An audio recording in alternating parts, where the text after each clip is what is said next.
હું એક હરભજનસિંહ બાબાની વાત કરું છું ઘણી વાર, બનેલી ઘટના છે, તમે બધા જાણો છો. હરભજનસિંહ આપણા એક સૈનિક થઈ ગયા અને લગભગ અસમ બાજુ એ હિમાલયમાં કામ કરતા અને એમાં એક દિવસ બહુ બરફ પડ્યો અને એમાં દટાઈ ગયા હરભજનસિંહ, સૈનિક આપણા ભારતના. એમાં એનું મૃત્યુ થયું. કોઈને ખબર ન પડી કે ક્યાં ગયા એ.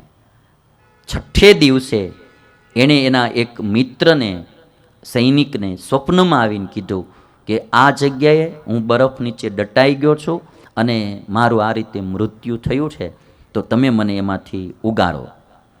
ઉગારો એટલે કે મારું શબ બારું કાઢો, હું તો મરી ગયો છું એટલે મારું શબ ત્યાં પડ્યું છે, ત્યાંથી તમે શબ લઈ આવો. અને પછી એ બધા લોકો ગયા અને ત્યાંથી એનું એ શબ લઈ આવ્યા. હવે હું તમને વાત કરું કે એ હરભજનસિંહ સૈનિકનું મૃત્યુ થયું. કોઈ પણ ઘટના ચાઇના તરફથી ભારત બાજુ ઘટવાની હોય એટલે અગાઉ કોઈને કોઈ સૈનિકને સ્વપ્નમાં આવીને કહી દે કે કાલ આવી ઘટના ઘટશે, તમે સાવધાન રહેજો. એ માણસ જીવતો તો ત્યાં સુધી તો ભારતની રક્ષા કરતો હતો, મર્યા પછી પણ એનો આત્મા આજ ભારતની રક્ષા કરે છે. આ વાત ખાલી સાંભળેલી એમ નથી. તમને હું કહું કે ભારત અને ચાઇનાની ફ્લેગ મીટિંગ થાય અને બે સેનાના સૈનિકો ભેગા બેહે ત્યારે એક ખુરશી હરભજનસિંહની પણ ખાલી રાખવામાં આવે કે આજની તારીખમાં પણ એનો આત્મા ત્યાં આવીને એ મીટિંગ અટેન્ડ કરે છે. આજની તારીખમાં ભારતની ગવર્મેન્ટ જે રીતે સૈનિકોના પગાર વધે એ રીતે હરભજનસિંહનો પગાર વધારે છે અને જેટલા દિવસની છૂટી આપવી ઘટે એટલી એને છૂટી આપવામાં આવે છે હરભજનસિંહને. એક આત્મા જીવતો હતો ત્યાં સુધી તો એણે આ દેશની રક્ષા કરી, મર્યા પછી પણ રક્ષા કરે. સૈનિકને તાળીઓથી વધાવી લઈએ. જીવતા તો દેશની રક્ષા કરે, મર્યા પછી પણ રક્ષા કરે.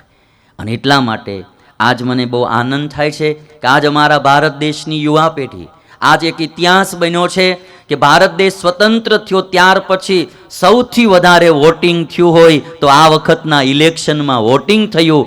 લોકતંત્રને મજબૂત કરવા માણસો બધા તૈયાર છે. આખી દુનિયા નોંધ લેશે કે આટલો મોટો દેશ, વિશ્વનો સૌથી મોટો લોકતાંત્રિક દેશ હોય તો એ ભારત છે.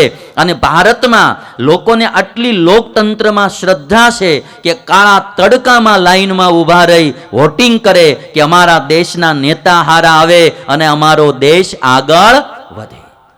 ભારતની યુવા પેઢી આજ બધી, મારે તો ભણનારા વિદ્યાર્થી શીખે બધાને કેવલ હું તો એટલું કહું કે ચોરી કરીને કોઈ દી પાસ થવું જ નહીં, એના કરતાં નપાસ થવું સારું. એ બી હરામનું છે. હા, ચોરી કરીને પાસ થઈને તમે શું કરવાના? તમે તમારું ભલું નહીં કરો, દેશનું ભલું નહીં કરો. વિદ્યાર્થી એવો હોવો જોઈએ, એ અબ્દુલ કલામ જેવો હોવો જોઈએ. એ રોડના રસ્તાની લાઇટોમાં વાંચી વાંચી અને હારો સાયન્ટિસ્ટ થાય અને દુનિયામાં ભારતનું નામ રોશન કરે ભાઈ. હા, હવે એ ચોરીઓ કરીને પાસ થયા હોય, દુનિયાનું શું સારું કરે? વિદ્યાર્થી જીવનથી એવી લગ્ની રાખવી કે મારે ભણવું તો વગર ચોરી કરીએ ભણવું, સારું સાયન્ટિસ્ટ બનવું, સારા ડોક્ટર બનવું, સારા એન્જિનિયર બનવું, સારા વકીલ બનવું, સારા જજ બનવા અને મારા દેશની સેવા કરવી અને દેશનું નામ રોશન કરવું. બધા અમેરિકા ને ઇંગ્લેન્ડ ને કેનેડા ભાગી ન જતા, થોડાક ભારતમાં રહેજો. ભણી ભણીને તમે બધા બારા વયા જશો, હારું હારું જે કઈ માખણ હોય વયું જાય, પણ અમારે નકરી અહીં સાસ જ રે. થોડુંક ભારત માટે પણ કામ કરીએ, મારા દેશમાં રહીને મારા દેશને આગળ હું લઈ જઈશ. હા, અને એક એક વ્યક્તિ આવી રીતે આપણા દેશ માટે કામ કરે તેથી રામ રાજ્ય આવશે.